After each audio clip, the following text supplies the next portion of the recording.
द्वितीय वर्ष संस्कृत प्रथम प्रश्न पत्र में हम कठोपनिषद देख रहे हैं। देखिए 7वां मंत्र। इसकी पृष्ठभूमि आप समझ चुके हैं कि नचिकेता जो एक बालक है, उसके पिता ने क्रोध में उससे कहा कि जाओ, मैं तुम्हें मृत्यु को देता हूं। पिता ने यद्यपि क्रोध में यह बात कही, लेकिन वह पुत्र के लिए आज्ञा हो गई। और वह इतना तेजस्वी बालक कि शरीर के साथ यमलोक, यम के द्वार पर पहुंच जाता। देखिए पंक्ति, वैश्वानरः प्रविशति अतिथिर ब्राह्मणो गृहान तस्यैतां शांतिं कुर्वन्ति हर वैवस्वतोदकम्। ब्राह्मणः अतिथि वैश्वानरः गृहान प्रविशति तस्यैतां शांतिं कुर्वन्ति वैवस्वत उदकम हर। अब इसका अर्थ देखो, ब्राह्मण अतिथि, वैश्वानरः ये अग्नि का पर्यायवाची, अग्नि स्वरूप होकर गृहान प्रविशति, किसी यजमान के या किसी के घर प्रवेश करता, अग्नि रूप में प्रवेश करता। तस्य एताम शांतिम कुर्वन्ति, तो उस अग्नि की शांति करते हैं। वैवस्वत उदकम हर, इस विवस्वान यानी यमराज, यमराज का नाम है विवस्वान, वैवस्वत मतलब यमराज का। वैवस्वत इस जल को ग्रहण कर। अब कहते हैं कि ज्ञान की इच्छा वाला ब्राह्मण अतिथि अग्नि स्वरूप घर में प्रवेश करता है, उस अतिथि की इस शांति या तृप्ति को करते हैं, चरण इत्यादि धोने के लिए जल लाते हैं। हे अतिथि ब्राह्मण, तुम यम के जल को ग्रहण करो। अब देखिए शंकराचार्य जी क्या कहते हैं कि वैश्वानरो अग्निरेव साक्षात प्रविशति अतिथि सन ब्राह्मणो गृहान दहन्य।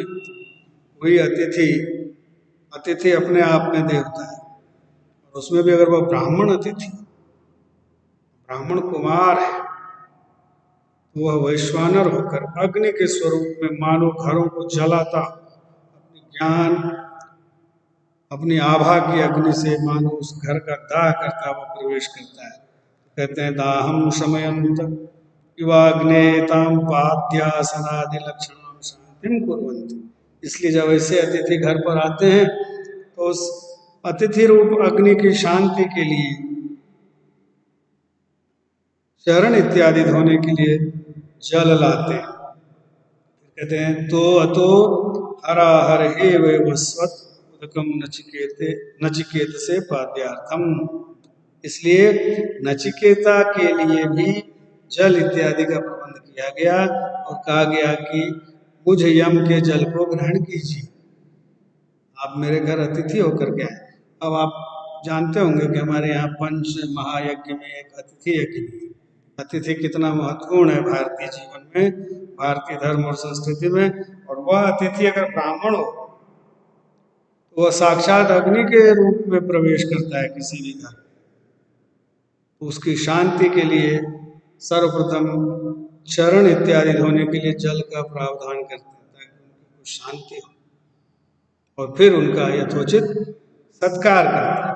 ये जब यमराज के घर चले जाते हैं पिता के वचन को मानते हुए, ये वहां की वार्ता है। यमराज के जो परिजन हैं वो जल इत्यादि लेकर के आए, हे ब्राह्मण कुमार, ये आप जल ग्रहण कीजिए, अपने चरण धोइए, हम शिष्टाचार पूर्वक आपसे कहते हैं। अगला मंत्र देखिए, आशा प्रतीक्षे संगतम सुमृताम चेष्टा पूर्ते पुत्र पशूश्च सर्वान् एतद् वृंक्ते पुरुषस्य अल्पमेधसो यस्य अनश्नन् वसति ब्राह्मण गृहे।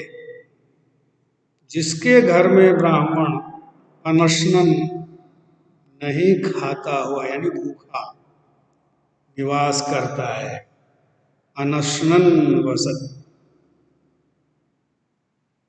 ना खाता हुआ यानी भूखा निवास करता है। यस्य अल्पमेधसः पुरुषस्य गृहे अनशनन् ब्राह्मण वसति।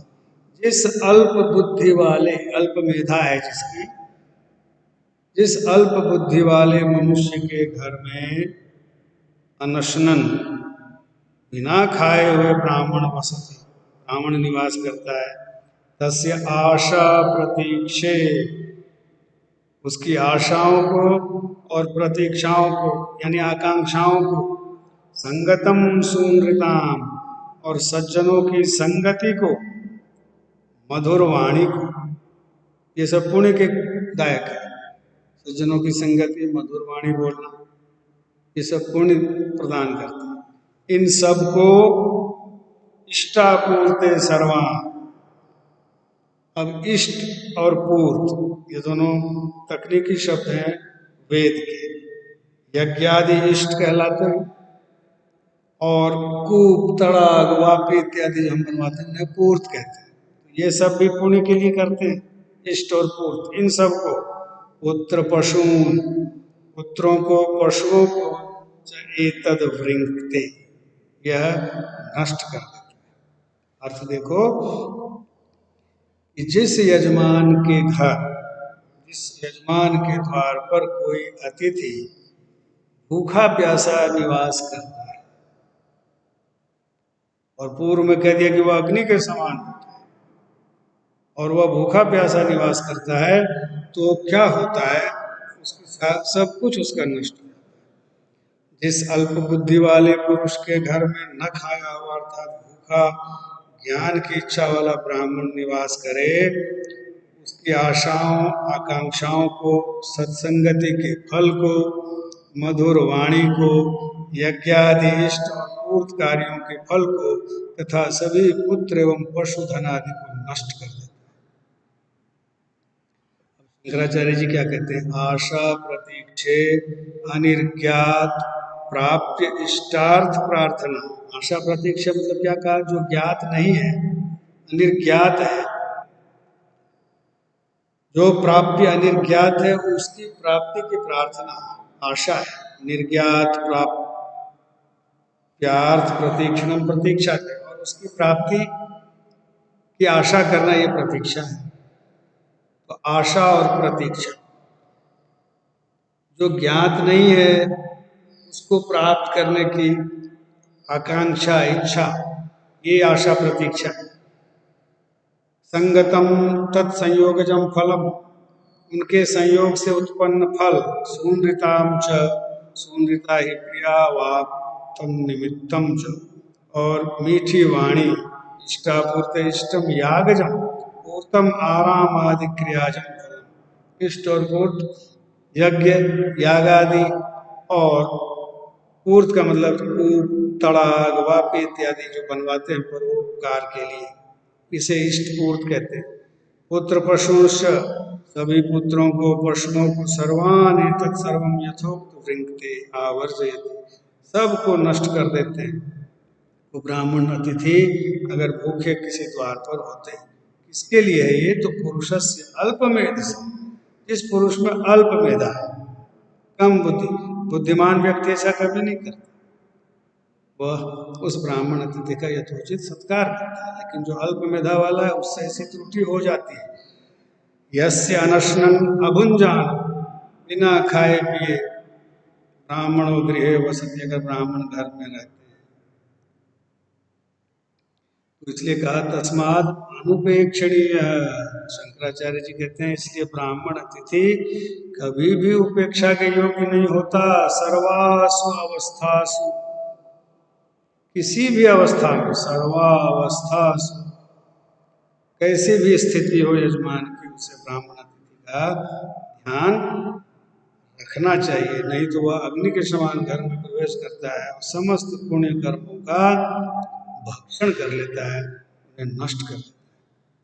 तो ये हमारी अगर व्याख्या है तो आप अतिथि सत्कार का भारतीय संस्कृति में क्या महत्व है और ब्राह्मण अतिथि कैसा होता है, इन सब के बारे में लिखते हुए और यमराज और नचिकेता के इस प्रसंग को उससे संयुक्त करते हुए इसकी व्याख्या लिखी।